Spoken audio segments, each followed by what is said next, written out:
Mga kabida, isang magandang oras sa lahat at welcome po sa aking channel. Eto po. Bago ho tayo mag-umpisa po sa aking vlog for today, mga kabida, no? Ayos ko lang pong batiin ng isang magandang oras. Lahat po kayong mga subscribers ko, ano? Lalong-lalo na po, ito hong mga OFWs po natin, isang magandang oras sa inyong lahat. Maraming salamat pala, no? Sa mga suporta na inyong binigay po sa akin, ano, lalong-lalo na po sa aking channel, The Journalist Opinion, ano, mga kabida. Sana po patuloy yung suporta po ninyo sa aking mga contents, ano po. No? Anyway, dito ho tayo sa aking vlog for today, ano. Ito po'y patungkol ho, mga kabida, sa naging pahayag po, ano, ni Attorney Rowena Guanzon, dating Commission on Elections Commissioner po, mga kabida, no. Magre-react lang po tayo dito ho sa kanya hong mungkahi po, ano, na ang tanging solusyon daw, mga kabida, no, para matahimik at magkaroon po ng kapayapaan ng Pilipinas, ano, tanggalin daw ito hong si Congressman Martin Romualdez bilang Speaker of the House.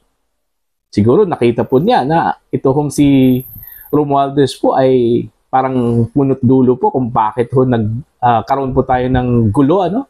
Hindi lang po sa politika po, mga kabida, pati na rin yung mga controversial issues po na kinakasangkutan po, mga kabida, ng kasalukuyang administrasyon po, ano? Okay? Eto, babasahin ko lang po. Ito pong post po ng unofficial Ronald Bato de la Rosa, solid supporters po, mga kabida, ano? Ito, matindi po itong sinabi po ni Rowena Guanzon, ano? Guanzon, naniniwalang ang susi sa kapayapaan sa Pilipinas ang pag-alis kay Romualdez bilang speaker. Ayun. Naniniwala si dating Commission on Elections COMELEC Commissioner Rowena Guanzon na tanging ang pagkakaalis lamang kay Martin Romualdez bilang House Speaker ang susi para sa kapayapaan ng Pilipinas. Ayun, napakaikli lang po, mga kabida, pero sulit po, ano? Bullseye po, mga kabida. Ito hong sinabi po ni Attorney Rowena Guanzon po, ano, mga kabida.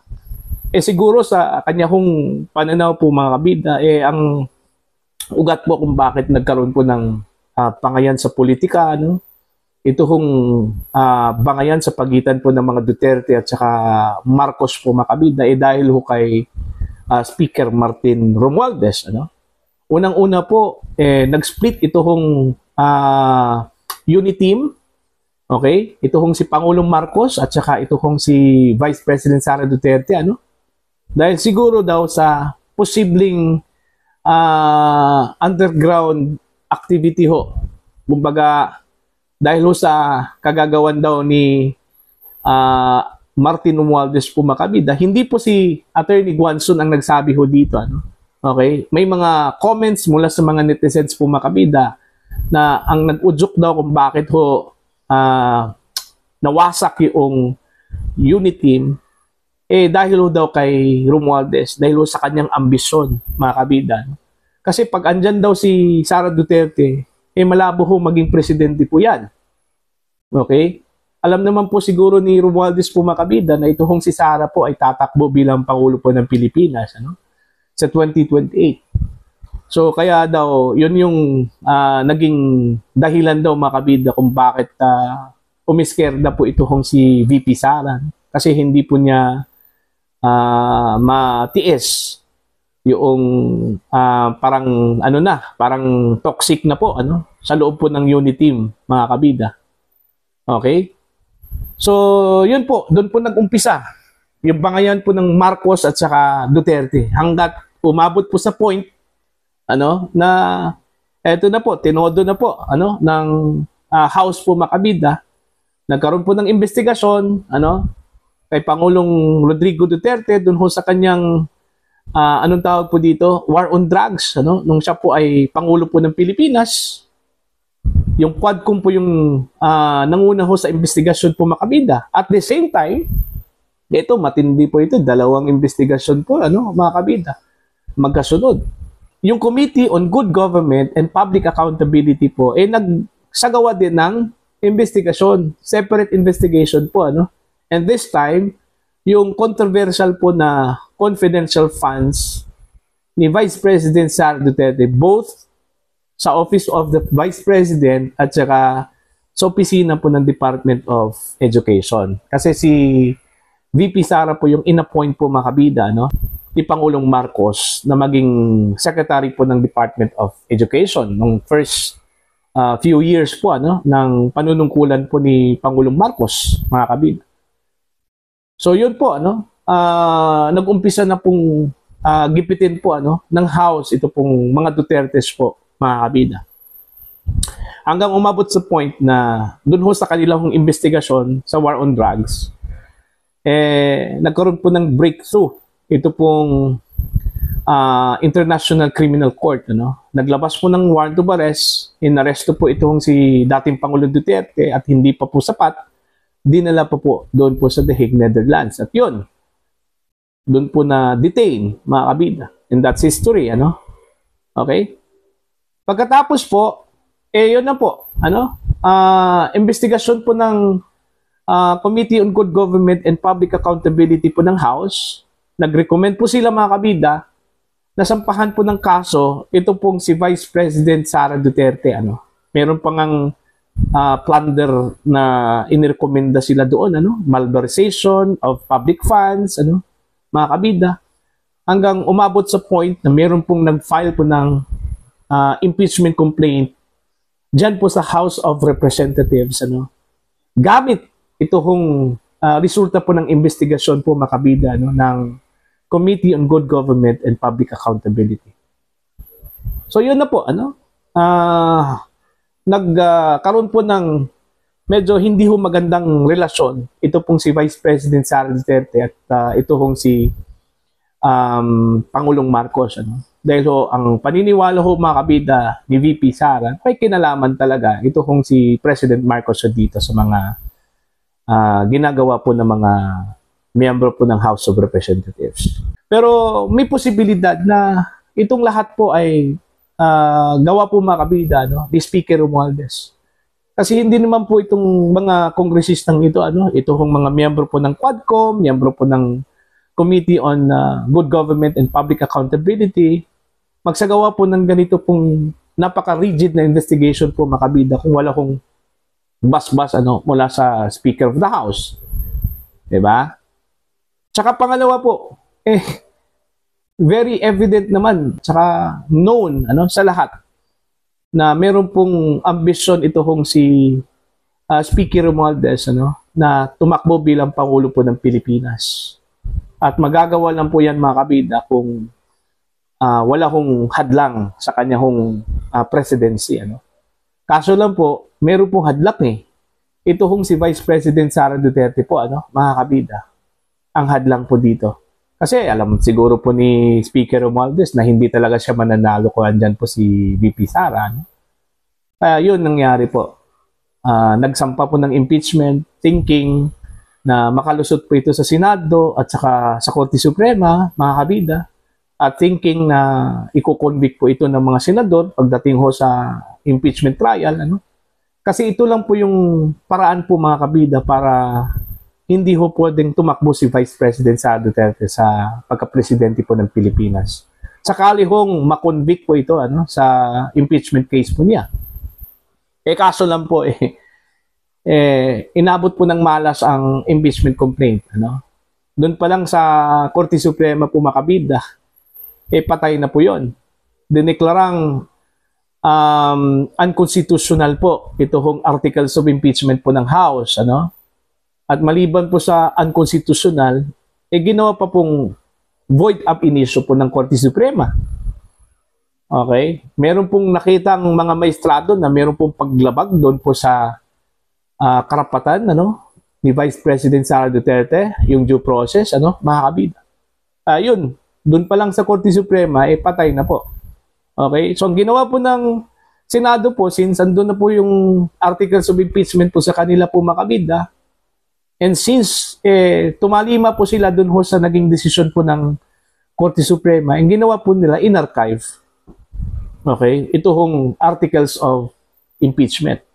Ang sabi nga ng mga mambabatas po, mga kabida, ito daw pag-archive dito ho sa articles of impeachment, parang pinatay na raw. Ito hong articles of impeachment po ni VP Sara, mga kabida. Ano po. So, yun po. Naunsami po, ano? So, posibleng ibabalik yung pagsampa po ng impeachment case sa 2026, ano? Mga kabida, after sa isang taong ban po, ano? Mga kabida, na inimpose po ng Constitution po natin.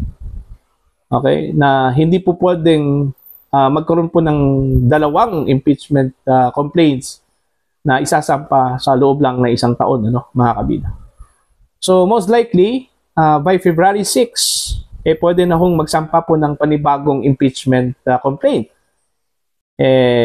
Paano yan? Ano? Sabi po ni Dr. Rob Rances po, mga kabida, malabo daw yon.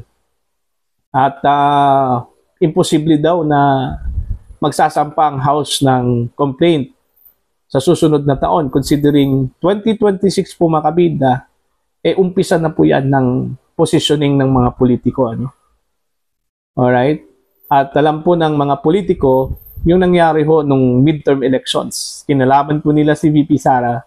So, ang nangyari po tapos yung political career ng iba pong mga politiko na kumalaban po, mga kabida, kay VP Sara at sa mga Duterte. So, malabo po. Na balikan po natin ito pong question na tanggalin ito kung si Romualdez dahil ho siya daw yung punot dulo po, mga kabida, sa gulo ngayon, ano? Sa politika, ano? Sa kontrobersiya po patungkol ho sa corruption, mga kabida, no?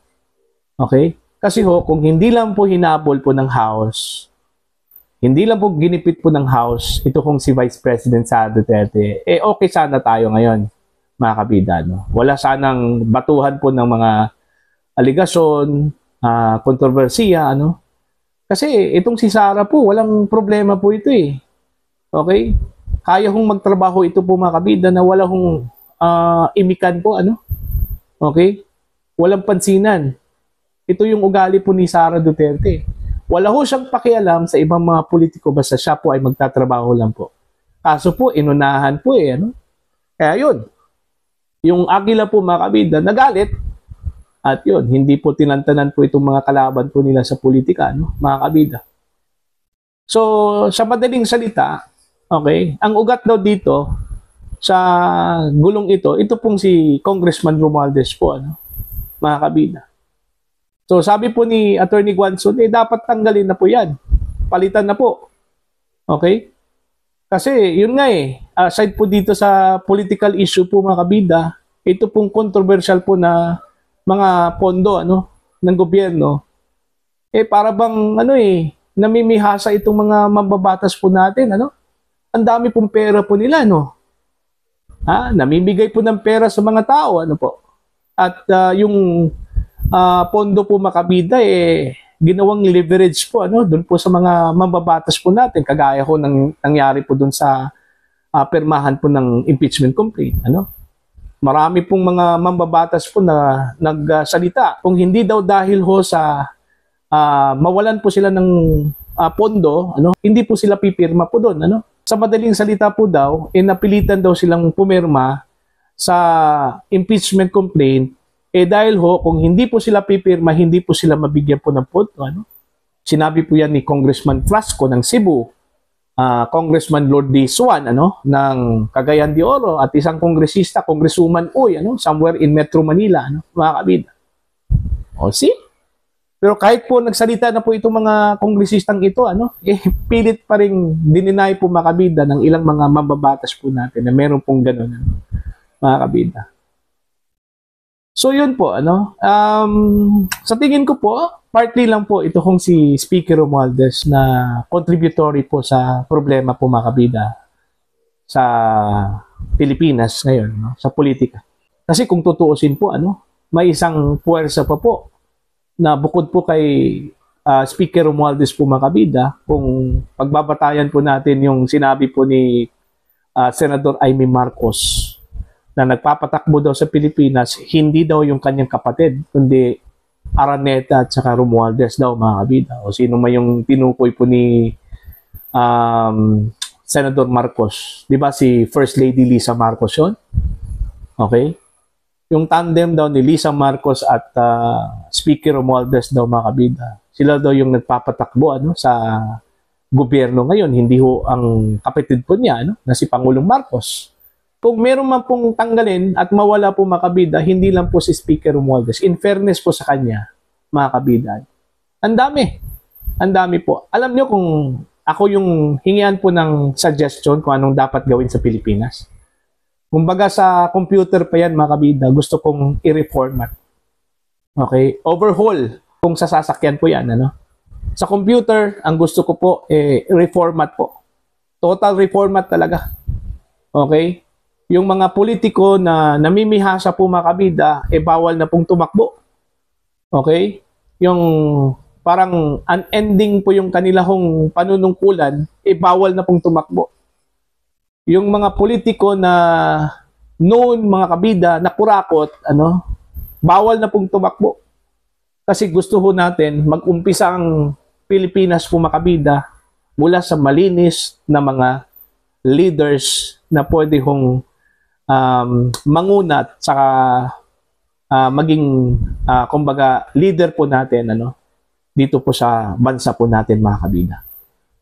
Yun yung aking suggestion kung hingian po nila ako ng suggestion po. Kaso lang po, sino man tayo po, mga kabida. Ordinaryong Pilipino lang po ako. Okay. So, yun lang po, para po sa inyo, payag ba kayo? Palitan ito si Speaker Romualdez ayon sa mungkahi po ni Attorney Rowena Guanzon para lang po matahimik ang Pilipinas, magkaroon po ng kapayapaan po mga kabida, Please comment down. Sa mga hindi pa po subscribers sa aking channel, please subscribe. Just click the subscribe button, click the notification bell, click all para updated po kayo mga kabida sa aking mga uploads. Maraming salamat po sa inyo lahat.